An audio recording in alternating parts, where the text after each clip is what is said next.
Welcome to Bullshit Free Witchcraft. I'm your host, Trey Dorn, and we are moving forward to yet another episode. This episode, we're going to be talking about the concept of technopaganism, or really more technology and witchcraft, but technopaganism is a great umbrella term that mostly covers this, and someone came up with it in the 90s, and it's the most 90s term ever, and whatever, I like it. Anyways, obviously I'm not going to talk about the Satanic Panic like I promised last month, and I'm going to do that eventually, but really what I'm going to do is stop promising when I'm going to cover certain topics, because anytime I have to reshuffle them, I end up keep explaining at the top of the episode why I'm not talking about the thing that the previous episode I said I was going to talk about. And that's just dumb. That's dumb. So the reason why I'm talking about technopaganism is because of an online comment that happened. Actually, it was a really long time ago, but it's been sitting in my mind, this conversation, where I was in the comment. So I was reading a witchcraft blog, and the person running the blog, she wrote a post about creating your own scrying mirror, because, you know, using black mirrors in scrying is incredibly common. And I offhanded mention that I used my smartphone for scrying rather than carrying around a dedicated black mirror. I had this device that, when the screen is off, is effectively a black mirror. And if you've never understood where the title of the Netflix original show Black Mirror comes from, but anyways, I commented how I just would use my smartphone because I have this device in my pocket that could double as a scrying mirror. Why not? And the blog owner asked me if I thought it was strange, and asked if I had ever had any problems connecting to the item because it was a piece of technology. And that took me aback, because I didn't even think about it. I didn't even think twice about it, because for me, I've always integrated technology into my craft. And I mean, obviously I just said, no, I don't have a problem. But I realized that there are so many witches who don't really use technology the way that, say, I do, or the way a lot of younger witches do. And I thought that might be an interesting thing to talk about. So let's talk about techno-witchcraft and techno-paganism.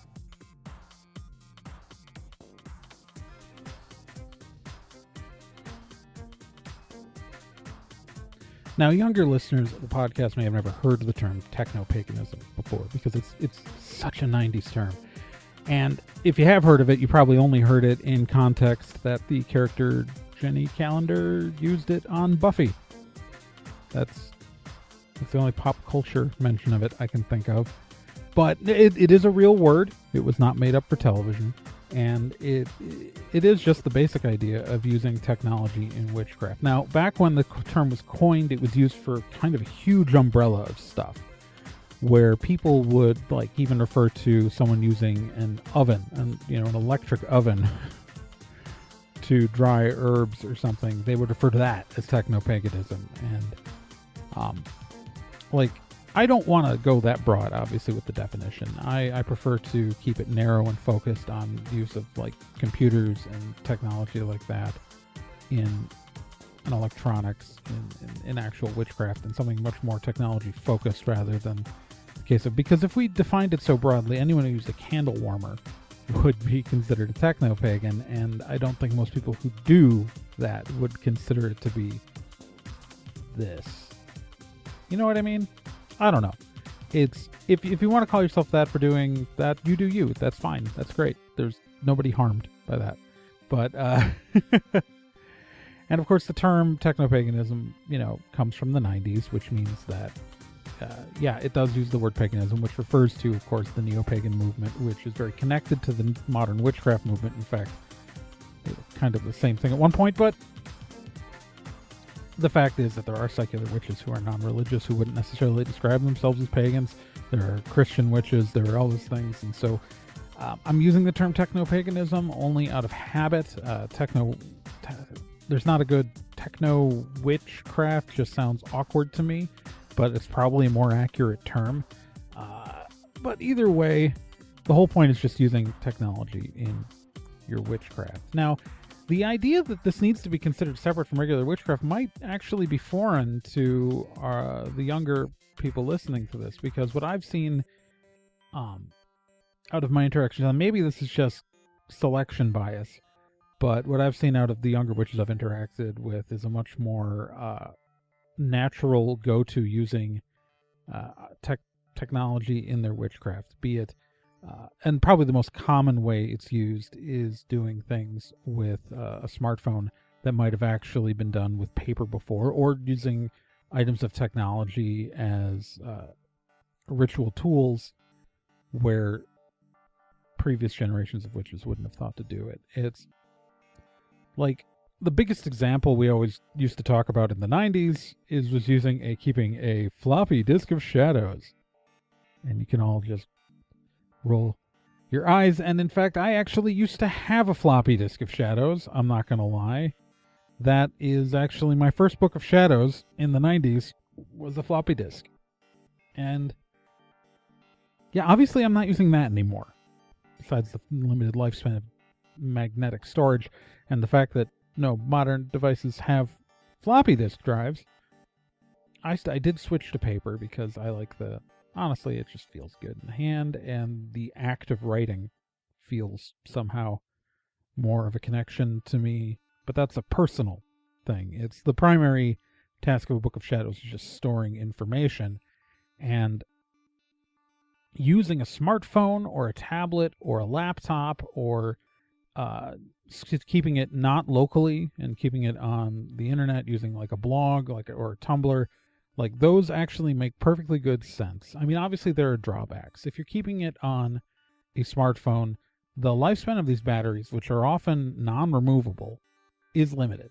And lithium-ion batteries eventually stop holding a charge over the number of cycles of the battery. And so there is a risk that you could end up bricking it. So I will say, if you use a Book of Shadows digitally, you should always make backups. Backup. I mean, this should be true of any of your digital files, but backup like crazy. If you're using something like Tumblr, backup, because when you are at the whims of a third-party company, especially with an internet company, those things can shut down at any minute. Like it's and that your knowledge would be lost forever. So remember to export. But the fact is that there's so many conveniences there. It means you can always have your Book of Shadows on you. I have without having to carry around a leather-bound book or a notebook that can get damaged with you at all times. With a paper-based Book of Shadows, you just have the one copy. I can't back up my Book of Shadows unless I literally just start a new one and copy it all over again when I use paper. If you're doing it digitally, you can back it up, keep it multiple places, and you can access it anywhere. Like, being able to take your Book of Shadows out into the woods is really convenient, and if it's on a smartphone, there you go. And so that's the most basic thing I see so many young people are doing, and anyone doing that would have been considered a technopagan in the 90s.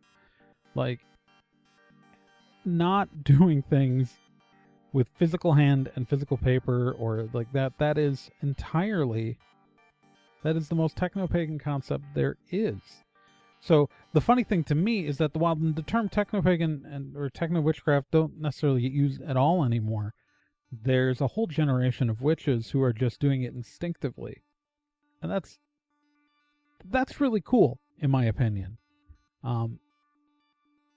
Likewise, though, I think there's some really interesting things you can do if you start working your witchcraft into technology. And I don't mean just, the basic things of using consumer tools the way they were intended just for magical purposes. I mean, there's a lot of fun stuff you can do. Like for me, the idea of, let's take sigils. All right. Now, sigils, when you do them on paper, physically exist once you've created them, right? That item exists until it's destroyed. What happens, though, when you digitally create a sigil, though? Like, instead of being a one-of-a-kind item, you are creating a visual image, and that is the sigil. But is it the same sigil if you close the file and reopen it?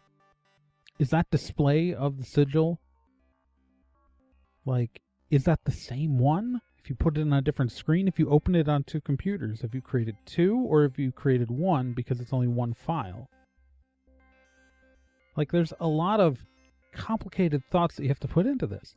Now, my favorite way to do a sigil is to do it the hardest way possible if you're going to do it digitally, and that is not to create an image file, which, again, is very complicated. But what if you create it procedurally using a programming language? What if even if you were creating it with HTML, if you had 5 images that the way you displayed them would interlock into patterns to form the sigil, and would only display properly when the HTML page was loaded, that sigil, because if you even consider that a sigil exists within the concept of the file, if the sigil is only created when those images are assembled together, then by loading the HTML file, you're reassembling the sigil from its pieces. Likewise, you could create a program that graphically renders a sigil. Now, is the program the sigil, or is the displayed image? These are questions. I don't necessarily have good answers, but I think they're questions that as we integrate more technology into our witchcraft, we have to ask ourselves, like, what is it that we're actually doing? What's our goal here? And is it as effective? I don't know. Besides just personal spellcraft, technology has made such a huge change on the modern witchcraft movement, in the sense that, like, we're able to connect with each other, and that's been kind of the inherent thing going back to even Witchvox. But no, the fact that you are, listening to this very podcast, in many ways learning about paganism and witchcraft through any sort of digital meeting would have definitely been considered technopaganism 20 years ago. So, to me, though, one of the more interesting things is the way that technology has enabled us to form groups using the internet. I mean, the fact is that there are plenty of online covens that, organize over Discord and other group chat surfaces that just no one would have considered that. Like, if people had been organizing their coven on IRC in 1995, I'm sure somebody did. I'm 100% certain somebody came up with that. But the fact is that those people would have been viewed as odd. Now there's a whole generation of witches who will go onto the Discord and things like that and organize group magic through these services. I mean, the very fact that there are places like the Tumblr witch community, which is a whole ball of wax, but, like, I've met people through there who have really kind of diversified. Like, I came up as a Wiccan, right? And I started learning about witchcraft in the 90s. It would have been very simple for me to stay on a really focused, narrow path with what my idea of witchcraft was. But the fact is that my involvement in online witch spaces is really what exposed me to all these other forms of witchcraft that I never would have thought about. And the fact is that if I had stayed offline, if I had just been practicing witchcraft on my own, and even just going to my local pagan store, my local witchcraft shop, like, I wouldn't have learned anything about these other forms of witchcraft. So it's interesting. It's technology when used with in the social aspect of witchcraft, whether it be actual organizing to practice in the sense of online covens and online groups, or just to learn and talk to each other. Like, these are amazing parts of what is still the no longer referred to, but really is the same techno-pagan movement from 20 years ago. And what's amazing to me is that there are people who reject all of this. And I mean, and if you don't feel a magical connection to using technology in your craft, that's fine. Like, obviously, you should only use materials that you feel like you can connect with and that you feel like work for you in that sense. And I'm definitely not being critical of people who, want to... I use a paper Book of Shadows now.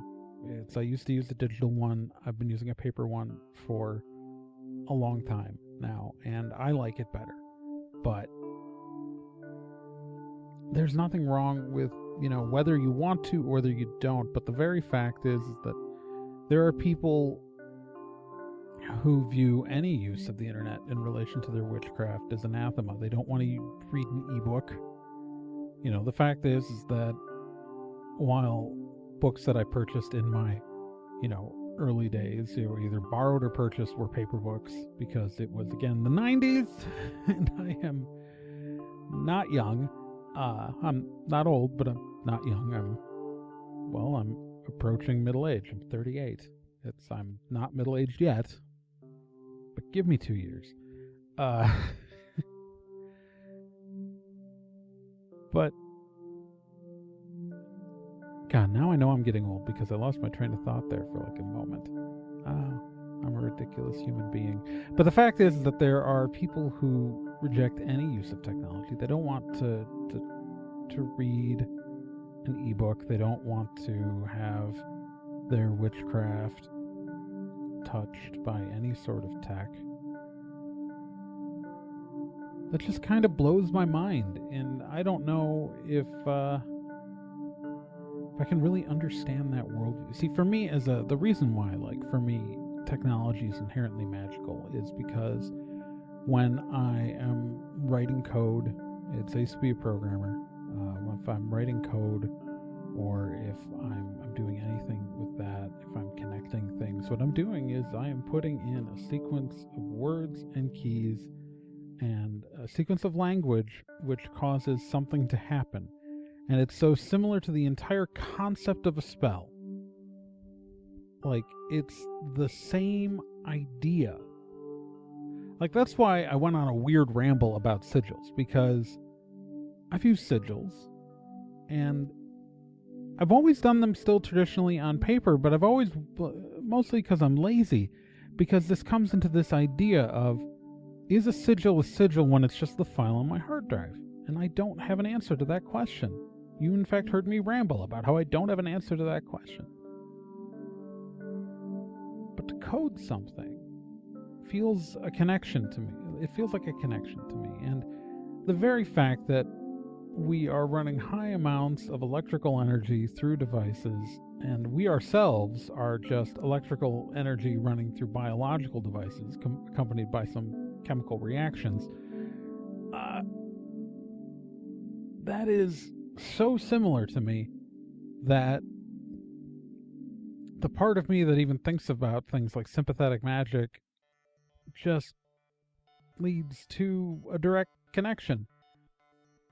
It's the number of times, honestly, most spells I cast, because I spend my day job, I spend 8 hours in front of a computer, and then when I'm off, not doing the day job, I'm doing things like this podcast. I do comics, but they're web comics, and so they're all on digital surfaces and on the internet. I spend so much time, and then when I'm done with that, I go sit down with my wife, and we watch TV and things that are streamed from the internet, and I play video games. I pretty much spend almost every waking moment on a work day is spent in contact with digital devices. My weekends are different, but a workday is almost completely, my hands are usually within inches of a computer or some sort of electronic device. That's my life. And so most of the time I'm casting magic on the computer. I am attempting to get that Excel file to resolve. I am doing things in relation to tech. And so the idea of technopaganism not being, or techno-witchcraft is the term I should be using. I'm the worst.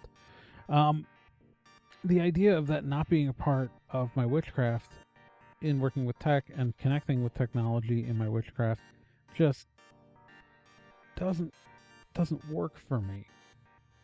I spend so much time just encased in it, and I'll put a photo of my desk in the show notes because this thing is... People don't believe my desk. It looks like something out of a bad... Like, I look like I should be the, character who in the second act the heroes go to hack the Gibson, even though I'm not really doing anything more than, using the internet, streaming YouTube, and working in Excel.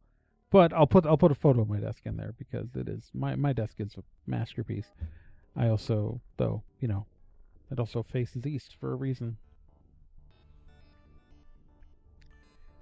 Because again, I have to magically charge these things, right? I don't know. This has been a weird episode, mostly because I wanted to talk about technology and witchcraft, but I didn't really have too much of a plan. And hopefully you guys won't hate me. I swear I'll be more organized next time, but I won't tell you what I'm going to talk about because we all know that if I did, I would end up talking about something else. So I'm just going to cross our fingers and hope my original plans, any of my original, like the three different, I don't know, it'll be one of three things. So I won't tell you what any of those three things are ahead of time. I really don't have much else to say, so I'm going to wrap up the episode here. Thank you so much for entertaining my weird rambles on a monthly basis. If you like the show and would like to support it, it does have a Patreon at patreon.com/TRAEGORN. That is patreon.com/TRAEGORN. And you can find me on Twitter at TRAEGORN, Tragorn. You can find me on Tumblr at tragorn.tumblr.com. And you can find me outside your house right now in the bushes, but not like doing anything weird. I'm just doing some pruning, because frankly that one hedge is just getting too tall, man. You gotta take care of that, man. You gotta take care of that. Jeez, making a joke about bushes. It's like currently snowing like crazy right now. There's a lot of snow. I don't know what I did to deserve this snow. I'm sure it wasn't good. Whatever. Alright, so still don't know how to end the show. Eventually I'll come up with a nice tag here. Eventually we'll come up with a nice description of, you, the listeners. And remember, if you want to hear me on my other podcast, I'm one of the hosts of Nerd and Tie at nerdandtie.com. And all my other stuff you can find at tradorn.com. And of course the website for this is bsfreewitchcraft.trhonline.com. And stuff. Whatevs.